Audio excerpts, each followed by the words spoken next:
Yeah, I think we've sort of fell victim to sort of number go upism, if you want to call it that. And it's like at the end of the day, Mm, as long as you yeah. pump my bags, I'll quietly or overtly just trample on my principles and everything that I've been talking about for the past few years.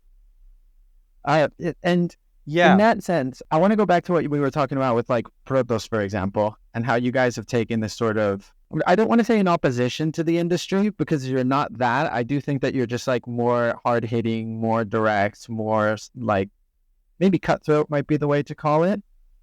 Has that always been the aim because you realize of these sort of like contradicting narratives that are going on, or is there something else that has like motivated the outlet to sort of to take that direction? So for what it's worth, Protos started before I think it was around for 8 months or maybe even a year before I got involved with it. And the person who brought me on board was a gentleman named David Canellis, who now works for Blockworks, who I still consider a good friend. He was my first professional editor. He was amazing. He is amazing. He continues to be amazing. So shout out to David. But yeah, I think that David, I guess I can't speak for David and why he brought me on to Protos. He was the one who reached out and had me join.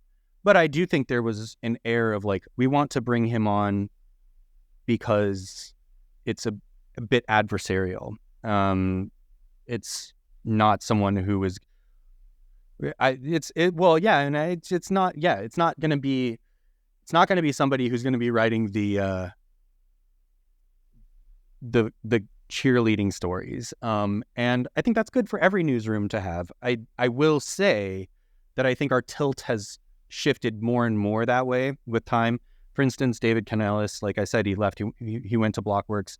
I think he owns cryptocurrency, and he does like cryptocurrency. So having him in the newsroom, it wouldn't change my mind, but having him there writing articles that weren't as critical as mine does shift the tilt, right? And then we also, after I was on for a while, brought on my co-host of Crypto Critics Corner, Bennett Tomlin, and I think that again shifted the tilt. We have others who work there. If you look at the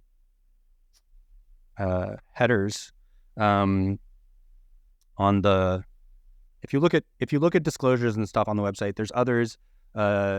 Jacob, Aaron, Elsa, Peter. There's other people who work for us. Evo, and some of them own cryptocurrencies, some of them don't. So I won't speak for everybody at Protos in suggesting that we're all trying to be adversarial all the time. That's not the case. But yes, generally, Bennett and I are reporting pretty adversarially. Yes.